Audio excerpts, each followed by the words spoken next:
이제 우리 다 같이 사도신경으로 신앙 고백하심으로 11월 18일 수요일 저녁 예배를 하나님께 드리겠습니다. 나는 전능하신 아버지 하나님, 천지의 창조주를 믿습니다. 나는 그의 유일하신 아들 우리 주 예수 그리스도를 믿습니다. 그는 성령으로 잉태되어 동정녀 마리아에게서 나시고 본디오 빌라도에게 고난을 받아 십자가에 못 박혀 죽으시고 장사된 지 사흘 만에 죽은 자 가운데서 다시 살아나셨으며 하늘에 오르시어 전능하신 아버지 하나님 우편에 앉아 계시다가 거기로부터 살아있는 자와 죽은 자를 심판하러 오십니다. 나는 성령을 믿으며 거룩한 공교회와 성도의 교제와 죄를 용서받는 것과 몸의 부활과 영생을 믿습니다. 아멘.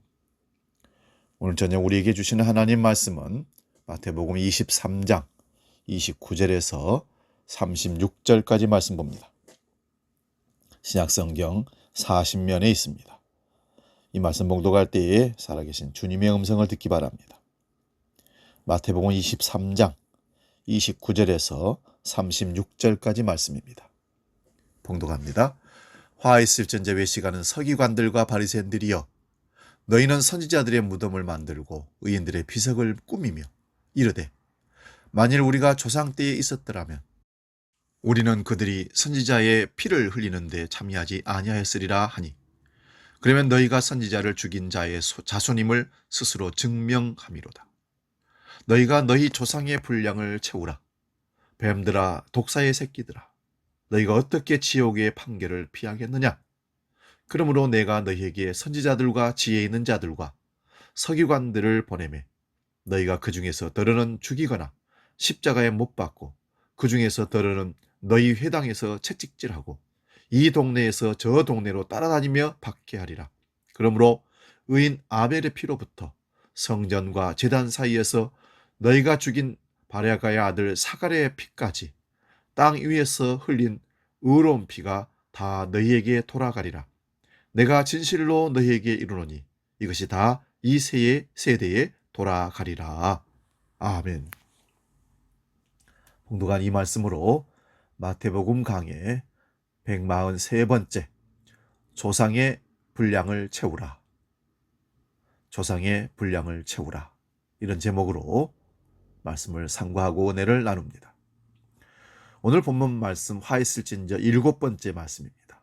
마태복음 23장에는 화선언에 대한 7번의 말씀이 있는데 그중에 오늘 7번째 마지막 화 있을진저 말씀을 살펴봅니다. 그동안 보았던 6가지 그 화 있을진저에 대한 말씀을 대략 살펴봅니다. 예수님의 저주를 받은 자들은 평소에 백성들에게 존경받는 랍비와 선생들이라고 칭함받는 그런 자들입니다.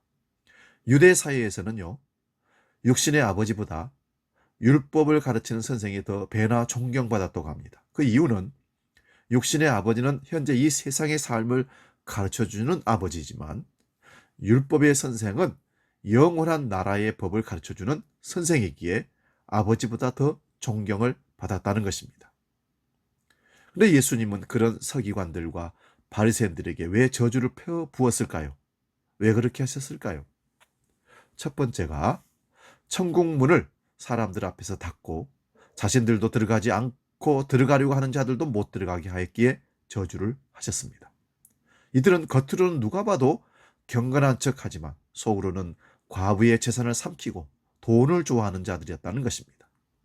서기관과 바리새인들이 평소에 존경을 받는 이유는 천국에 들어가도록 가르친다고 해서 존경을 받았는데 실상은 그들도 들어가지 못하고 들어가려고 하는 자들도 못 들어가게 방해를 했다는 것입니다.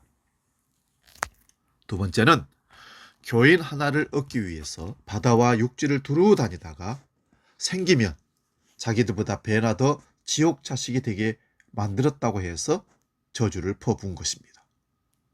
이단으로 알려진 단체들이나 전도하는 것을 보면 우리는 감히 발바닥도 따라가지 못할 정도로 그들은 열심을 내고 있습니다. 그런데 그렇게 열심히 전도를 해서 배나 더 지옥의 자식을 만든다면 그들의 전도 자체가 얼마나 저주받을 일인가 하는 말입니다.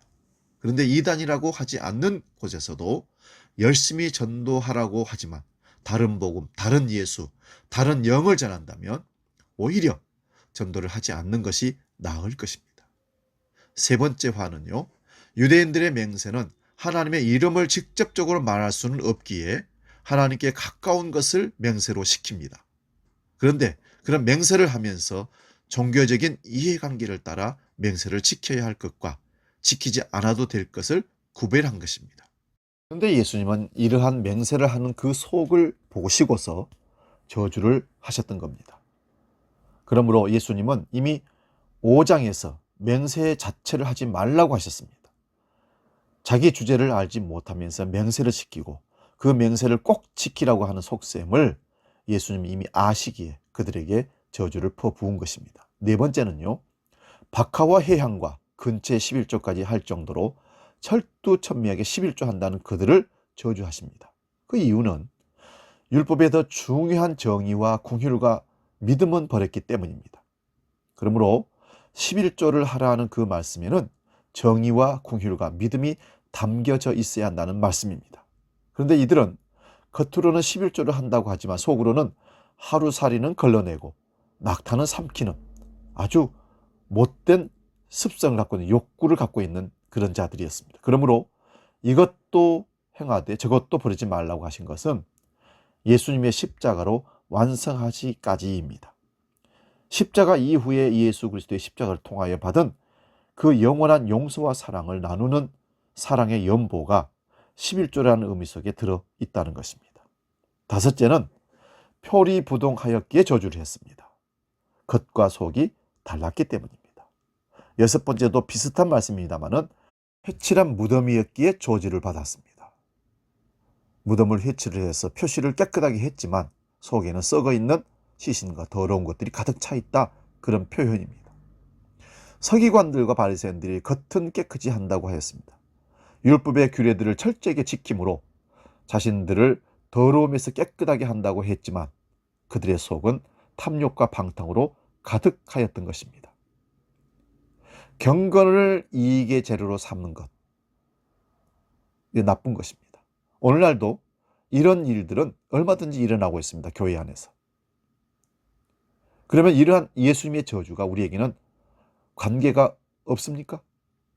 어떤 분은 예수님의 이러한 저주의 말씀이 자신은 상관없는 줄로 알았다고 합니다. 그런데 말씀을 보니 이러한 저주가 모두 우리 자신에게 해당되는 말씀이라는 것입니다. 이러한 저주에 해당되는 말씀이 자기 자신이라고 인식되는 사람이라면 그렇게 전하는 자를 돌로 치든지 회개하고 예수를 믿든지 할 것입니다. 자기 부정을 지적하고 잘못됐다고 얘기하는 사람을 돌로 치거나 비판하거나 아니면 하나님의 말씀으로 듣고 회개하고 돌아올 수 있다는 것입니다. 그러므로 성경의 모든 악한 자의 모습이 자신의 모습임을 알고 예수를 믿는 사람이 복된 사람입니다. 본문 29절에서 33절 말씀을 보겠습니다. 화했을진저 외식하는 서기관들과 바리새인들이여 너희는 선지자들의 무덤을 만들고 의인들의 비석을 꾸미며 이르되 만일 우리가 조상 때에 있었더라면 우리는 그들이 선지자의 피를 흘리는데 참여하지 아니하였으리라 하니 그러면 너희가 선지자를 죽인 자의 자손임을 스스로 증명함이로다. 너희가 너희 조상의 분량을 채우라. 뱀들아 독사의 새끼들아 너희가 어떻게 지옥의 판결을 피하겠느냐. 서기관들과 바리새인들이 저주를 받은 이유는 선지자들의 무덤을 만들고 의인들의 비석을 꾸미면서 만일 우리가 조상 때에 있었더라면 우리는 선지자의 피를 흘리는데 참여하지 않았을 것이라고 합니다. 자신들은 그런 조상과 다르다는 것입니다. 그런데 예수님은 이들을 향해서 너희가 선지자를 죽인 자의 자손임을 스스로 증명한 것이라고 하면서 너희가 너희 조상의 분량을 채우라고 하십니다. 그러면서 뱀들아 독사의 새끼들아 어떻게 너희가 지옥의 판결을 피하겠느냐 합니다. 일곱 번째 저주의 말씀에서 율법의 의로는 흠이 없다고 할 정도로 열심히 율법을 지키는 서기관들과 바리새인들을 향해서 뱀들아 독사의 새끼들이라고 선언하십니다. 유대인들에게 있어서 뱀이라고 하면 아담과 하와를 유혹한 뱀이 생각나는 것이 당연합니다. 이러한 뱀의 일이라는 것이 여호와 하나님의 일을 대적하는 것입니다. 그러므로 이들을 향하여 예수님은 너희가 하나님을 대적하는 뱀의 후손들이라는 말씀입니다. 그래서 뱀들아 독사의 새끼들이라 하셨던 겁니다. 이런 말씀은 서기관들과 바리새인들을 격분시키는 말씀입니다. 마태복음 3장 7절 말씀을 봅니다. 요한이 많은 바리새인들과 사두개인들이 세례 베푸는 대로 오는 것을 보고 이르되 독사의 자식들아 누가 너희를 가르쳐 임박한 진노를 피하라 하더냐. 세례 요한이 요단강에서 세례를 베풀고 있을 때 수많은 사람들이 요한에게 와서 세례를 받았습니다. 이때 바리새인들과 서기관들이 오는 것을 보고 독사의 자식들이라고 선언합니다. 세례 요한의 말을 들은 그들은 우리는 아브라함의 자손인데 어떻게 뱀의 자손들이 되겠느냐고 생각을 한 것입니다.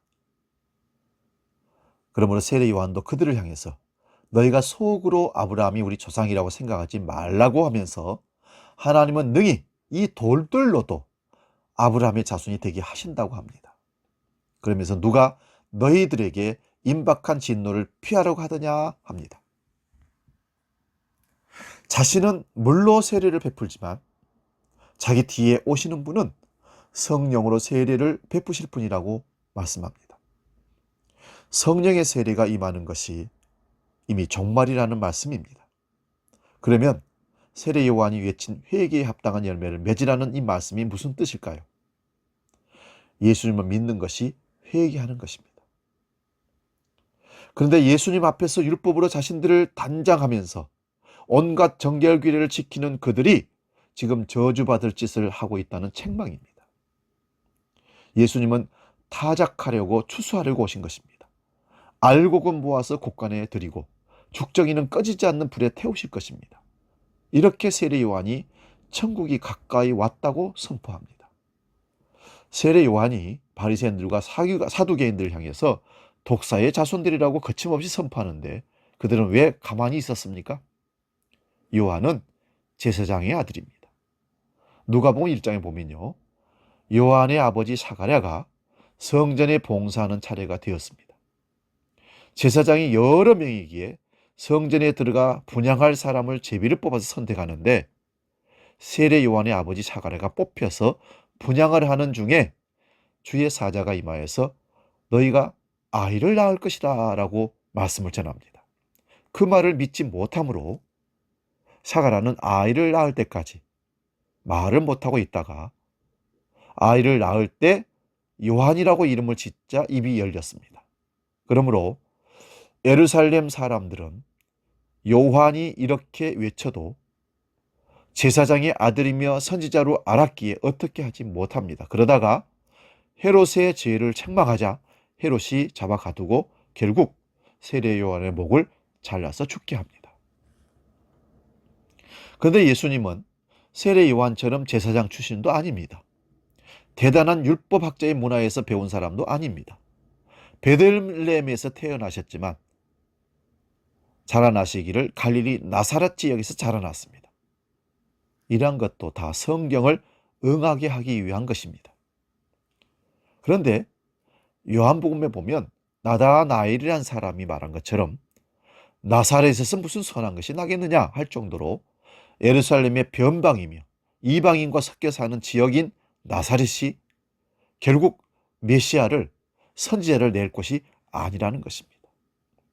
이곳 출신의 예수라는 자가 예루살렘까지 와서는 성전을 정결하게 한다고 장사하는 사람 내쫓습니다. 이 성전을 할라 내가 3일 만에 일으키겠다고 하십니다. 이러한 예수님의 행동을 보면서 유대 지도창들은 어떻게 하면 저 정신 나간 예수를 죽일까 의논했던 것입니다. 그런데 오늘 말씀은 서기관과 바리새인들을 향해서 독사의 새끼들이라고 예수님이 합니다. 그러므로 이러한 예수를 죽이는 것이 당연하게 보입니다. 그러나 유대인들이 함부로 예수님을 죽이는 자들이 아닙니다. 그런데 예수님은 이러한 자들을 향해서 너희 조상의 분량을 채우라고 말씀합니다. 32절 말씀을 다시 봅니다. 너희가 너희 조상의 분량을 채우라. 이 말씀은 서기관과 바리새인들이 선지자들의 무덤을 만들고 비석을 꾸미면서 자신들이 조상의 때에 있었더라면 선지자를 죽이는 일에 가담하지 않았을 것이라고 합니다. 이러한 자들을 향해서 예수님은 너희 조상들의 분량을 채우라고 하신 말씀은 너희가 너희의 조상들처럼 하나님이 보내신 선지자를 죽이는 일을 해야 한다는 말씀입니다. 그 분량을 채우는 일은 결국 예수님을 죽이는 일입니다. 예수님을 죽이는 일만이 아니라 예수님의 보내심 받은 모든 자들도 죽이는 것입니다. 본문 34절을 다시 한번 봅니다. 그러므로 내가 너희에게 선지자들과 지혜 있는 자들과 서기관들을 보내매 너희가 그 중에서 더러는 죽이거나 십자가에 못 박고 그 중에서 더러는 너희 회당에서 채찍질하고 이 동네에서 저 동네로 따라다니며 박해하리라. 선지자들과 지혜 있는 자들을 보내신 분이 누구십니까? 예수님은 내가 보냈다고 하십니다. 유대인들이 들을 때 기가 막히게 노르십니다. 어떻게 감히 나사렛 예수인 네가 선지자를 보낸 하나님이냐고 할 수 있습니다.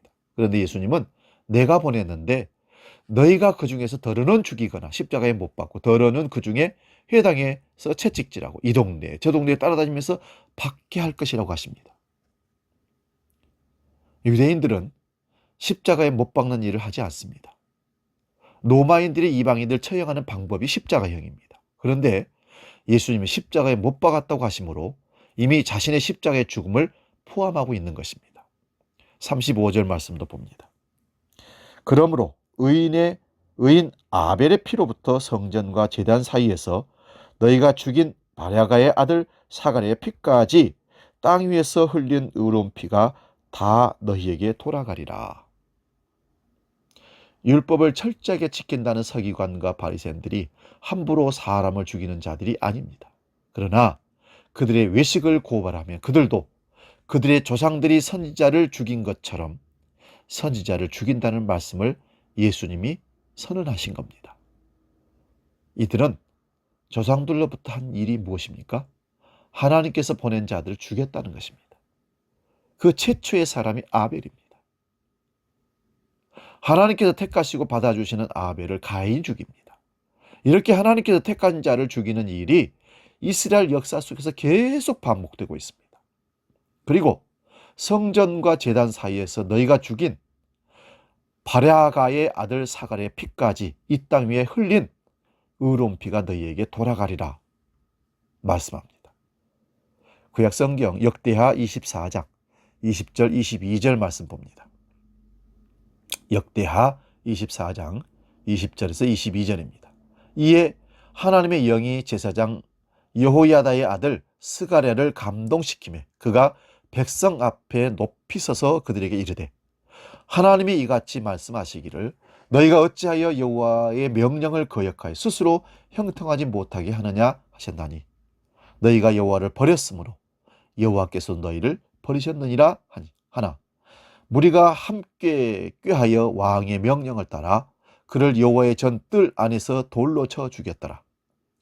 요아스의 왕이 이와 같이 스가랴의 아버지 여호야다가 베푼 은혜를 기억하지 아니하고 그의 아들을 죽이니 그가 죽을 때에 이르되 여호와는 감찰하시고 신원하여 주옵소서 하니라. 요시야 왕은 8살에 왕이 됩니다. 그렇게 된 것은 여호야다 제사장이 목숨을 걸고 그를 돌보아 왕으로 세웠던 것입니다. 여호야다가 살아있는 동안은 요시야가 하나님 말씀대로 왕의 역할을 했지만 여호야다 제사장이 죽자 방백들의 말을 듣고 여호와의 전을 버리고 요시야 왕이 아사랴 우상을 섬겼습니다. 요시야 왕은 그동안 여호야다가 시키는 대로 한 것에 대한 불만도 있었을 것입니다. 여호와를 버리고 우상을 섬김으로 여호와의 진노가 이스라엘에 임합니다. 그리고 선지자들을 보내도 말을 듣지 않습니다. 그래서 여호야다의 아들 스가랴에게 주의 영이 임하여 그들의 죄를 책망합니다. 그러자 무리들과 왕이 여호와의 전 뜰 안에서 스가랴를 돌려 쳐서 죽여버립니다. 스가랴가 죽은 것을 마지막으로 말씀하시는 것은 유대인들의 성경 분리에 의하면 역대기가 제일 마지막이기 때문에 그렇습니다. 오늘 설교 제목이 조상의 분량을 채우라는 예수님의 말씀입니다. 이 말씀은 너희가 선지자의 시대에 살았더라면 그런 선지자를 죽이는 일에 가담하지 않았을 것이라고 하는 이들에게 너희가 선지자의 죽인 후손임을 증명한다고 하면서 너희도 너희 조상들처럼 선지자를 죽이는 일을 할 것이라고 말씀합니다. 이런 말을 들으면 서기관들과 바리새인들은 어떻게 말할까요? 우리는 절대로 그렇지 않을 것이다. 그렇게 말합니다. 예수님은 베드로가 자신을 3번이나 부인할 것을 말씀하실 때에 베드로는 죽을지언정 예수님을 결코 부인하지 않을 것이라고 말했던 것입니다. 그런데 예수님은 예수님의 말씀대로 3번이나 저주하고 맹세하며 예수님을 부인했습니다. 그러므로 서기관과 바리새인들도 예수님의 말씀대로 그들의 조상의 분량을 채우게 되어 있습니다. 내가 진실로 너에게 이르노니 이것이 다 이 세대에 돌아가리라. 반드시 이렇게 된다는 말씀입니다. 그 된다는 일은 서기관과 바리새인들의 조상들이 하나님이 보내신 선지자를 죽인 것처럼 그 조상들의 분량을 다 채우게 되는 일이 이 세대에 일어난다는 말씀입니다. 그 조상들의 분량을 다 채우는 일이 예수님을 십자가에 살해해서 죽인다는 일입니다. 이렇게 예수님은 하나님을 가장 잘 섬긴다는 자들의 손에 의해서 살해당함으로 인해서 이 세상이 어떤 곳인지 밝히 드러내신 겁니다. 왜 이 세상이 하나님의 심판 아래에 있고 저주 아래에 있는지 십자가는 밝히 드러낸 것입니다. 우리도 2000년 전에 그곳에 있었더라면 예수님을 십자가에 못 박으라고 소리지는 자들이 분명히 되었을 겁니다. 그러나 예수님의 십자가 이후에도 십자가 복음이 증거되는 곳에는 동일한 일이 일어나고 있습니다. 그러므로 유대인들이 하나님 보내신 선지자를 죽이고 십자가에 못 박은 일은 예수님께서 포도원 품꾼 비유에서도 말씀하셨습니다. 주인이 모든 것을 완벽하게 갖춘 포도원을 만들어서 소장 논에게 주면서 세를 주었습니다. 때가 되어 세를 받으려고 종들을 보내니 때리고 죽인 것입니다. 더 많은 종들을 보내기도 하였는데 그렇게 다 죽여버립니다. 마지막으로 아들을 보냈는데 아들을 죽이고 그 포도원을 자기 것으로 삼으려고 했습니다. 주인이 그들을 진멸하고 포도원을 다른 사람들에게 세를 줄 것이라고 말씀합니다. 이 비유가 예수님 자신의 죽음을 말씀하는 것입니다. 이 비유의 말씀대로 이스라엘이 예수님을 살해한 것으로 이 세상이 어떤 세상인지 드러내 보여준 겁니다. 그러므로 십자가는 이 세상이 왜 하나님의 진노 아래에 있는지를 보여주는 일입니다. 구약 성경이나 신약 성경이나 간에 이 세상이 왜 저주를 받았으며 영원히 멸망받아야 하는지를 말씀하는 겁니다. 이런 세상에서 잘 먹고 잘 살라고 하는 곳은 교회가 아닙니다. 교회란 예수 그리스도의 피로 값을 주고 산 그런 백성들이 모인 곳이 교회입니다. 이러한 교회는 자신들이 예수님을 살해한 자임을 인정합니다. 예수님을 믿는 자들이 바로 이런 자들입니다. 우리가 예수님을 십자가에 못 박아 죽인 사람들입니다. 이들은 예수님을 살해한 이 세상이 왜 멸망해야 하는지 그 이유를 너무나 분명하게 알고 있습니다. 그러므로 이런 세상에서 날마다 별세를 꿈꾸며 사는 자들이 십자가의 영, 곧 종말의 영이 임한 성도들, 우리 그리스도인들입니다. 이런 복음을 전하는 자들은 구약의 선지자들처럼 지금도 핍박을 받고 있습니다. 그러므로 유대인들의 조상들의 분량을 다 채운다는 십자가는 구약의 죄만 드러내는 것이 아니라 주님 다시 오는 그날까지 이 세상의 죄를 계속 드러내는 십자가가 되는 겁니다. 우리 사도행전 7장 51절에서 53절 봉독하겠습니다. 목이 곧고 마음과 귀에 할례를 받지 못한 사람들아, 너희도 너희 조상과 같이 항상 성령을 거스리는도다. 너희 조상들이 선지자들 중에 누구를 박해하지 아니하였느냐? 의인이 오시리라 예고한 자들을 그들이 죽였고 이제 너희는 그 의인을 잡아준 자요 살인한 자가 되나니 너희는 천사가 전한 율법을 받고도 지키지 아니하였도다 하니라.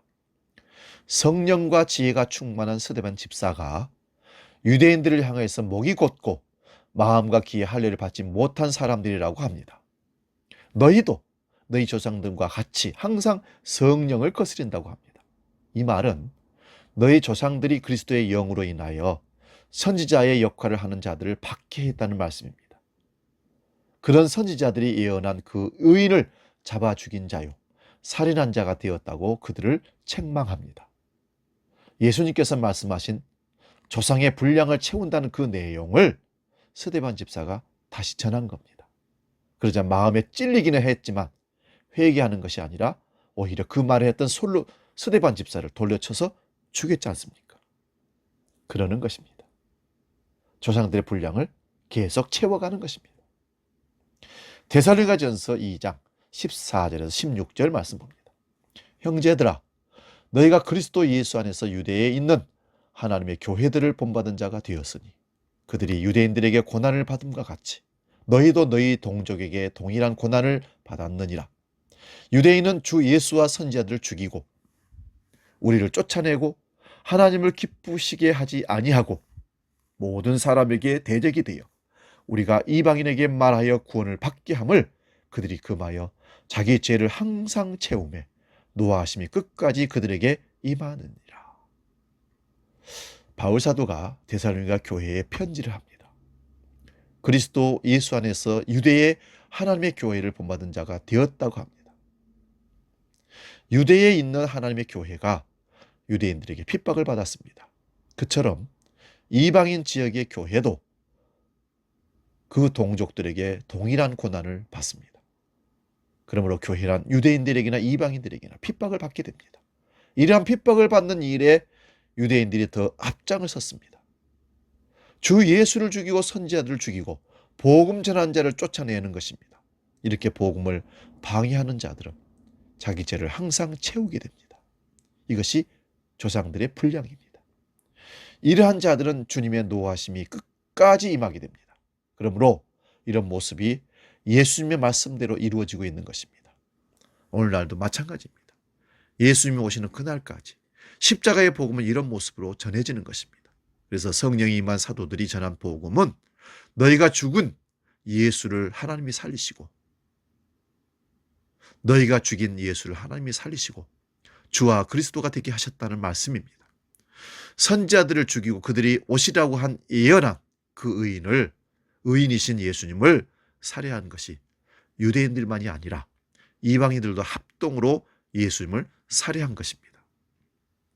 그러므로 너희가 죽인 예수를 하나님이 살리시고 주와 그리스도로 삼으셨다는 이 복음은 유대인이나 이방인이 다 회개해야 할 내용입니다. 이런 복음을 전하자 유대인들에게는 이방인들에게도 핍박을 받는 것입니다. 이러한 핍박을 싫어하여 오늘날도 복음을 바꾸어 버린 것입니다. 예수 그리스도의 십자가를 이야기하지만 그것은 너무나 인간 중심으로 해석된 십자가입니다. 십자가 그 자체가 무엇인지에 대해 관심도 없습니다. 그러다 보니 십자가는 그저 구원하여 주는 자격증 정도로 생각합니다. 그리고는 빨리 십자가에서 벗어나서 세상에서 성공하기를 바라는 것입니다. 십자가가 상실과 죽임인 줄을 모르고 획득과 성공으로 모으는 곳으로 달려가는 것입니다. 이러한 모습이 진정한 참 복음이 아니라 다른 복음입니다. 다른 예수입니다. 다른 영을 전하는 것입니다. 우리는 죄와 사망의 권세 아래 태어났습니다. 생명학적으로 생명이 태어났다고 하지만 영적으로 죽은 자로 태어났습니다. 이게 그리스도인들입니다. 이렇게 죽은 상태에서 살려고 발부둥치는 것은 죽음을 연장하는 일밖에 되지 않습니다. 그러므로 죽음의 활동을 죽이지 않으면 생명을 얻을 수가 없습니다. 이 일은 죽은 자로서는 불가능한 것입니다. 오직 산자이신 예수 그리스도께서 십자가에서 자신의 살과 피를 나누어 주셔서 그걸 먹는 자들만, 이걸 누리는 자들만 생명을 얻는 것입니다. 그러므로 아담은 산 영이 되었지만 예수님은 살려주는 영이 되어 오셨습니다. 아담의 후손으로 스스로가 살릴 수가 없습니다. 오직 예수님만이 살려주십니다. 그 살려주심은 십자가에서 자신의 살과 피를 나누어 주시는 방식입니다. 그러므로 성찬식은 1년에 몇 번 하는 것이 아니라 성도가 모일 때마다 예수님의 살과 피를 먹고 마시는 것입니다. 그러므로 십자가는 멸망당하는 사람에게는 거리끼는 미련하게 보이는 저주의 모습이지만 구원 얻는 우리들에게는 하나님의 능력으로 보이는 것입니다. 이것이 십자가로 일어나는 놀라운 신비입니다. 그러므로 예수님을 믿는다는 것은 나의 죽음을 연장하기 위하여 사는 우리에게 그 죽음을 죽이기 위하여 오신 것입니다. 그런데 우리는 그런 예수님이 싫다고 밀쳐버린 것입니다. 그 밀쳐버림으로 나타나는 것이 종교적인 업적 쌓기입니다. 내가 이렇게 신에게 정성을 바치는데 이런 신이 나를 설마 외면하랴? 이런 마음이 예수님을 살해한 죄가 되는 것입니다. 유대인들의 죄가 이런 것이었습니다. 율법으로 죄를 깨닫고 예수를 믿는 것이 아니라 오히려 율법으로 자기를 치장하였기에 예수님을 살해하고 복음 전한 자들을 죽이는 것입니다. 율법의 의로 흠이 없다고 하는 서기관과 바리새인들을 향하여 그래서 예수님이 뱀들아 독사의 새끼들이라 화를 선언하셨습니다. 이런 예수님을 그들이 어떻게 가만두겠습니까? 살해하지 않을 수가 없습니다. 그러므로 우리가 예수님을 믿는다는 성경의 말씀을 통해서 내가 예수님을 살해한 자로 발각되어 드러나는 것입니다.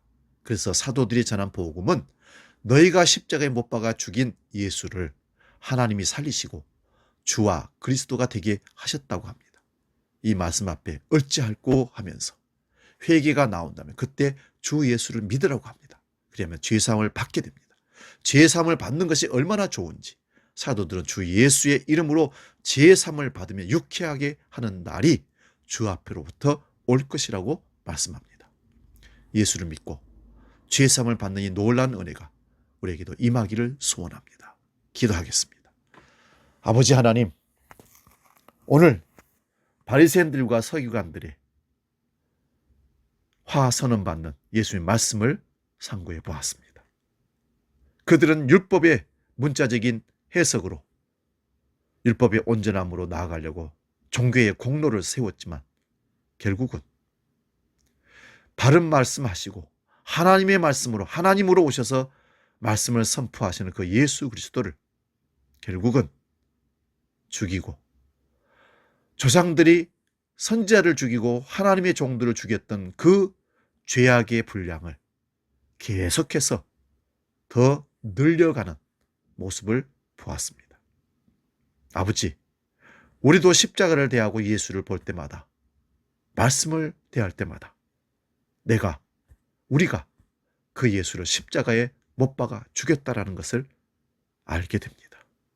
이 고백이 나오는 자들에게 주 예수를 믿으라. 그리하면 너와 내 집이 구원을 얻으리라. 선언한 말씀이 적용되는 것입니다. 오늘 우리가 십자가 예수를 죽인 자들입니다. 주여 우리를 불쌍히 여기시고 살려주셔서 그리스도 예수를 자랑하고 이제 조상들이 지었던 모든 죄의 분량을 끝내고 그리스도 예수와 함께 영원한 천국을 살아가는 은혜를 누리게 하여 주시옵소서. 이제는 우리 주 예수 그리스도의 은혜와 아버지의 놀라우신 사랑과 성령 하나님의 지키시고 보호하시고 깨닫게 하시고 인도하신 크신 역사가 조상들의 분량을 이제는 끊고 하나님의 은혜 아래 살기로 약속하고 다짐하는 모든 주의 권속들 머리 위에 이제로부터 영원히 함께 계시기를 간절히 축원하옵나이다. 아멘.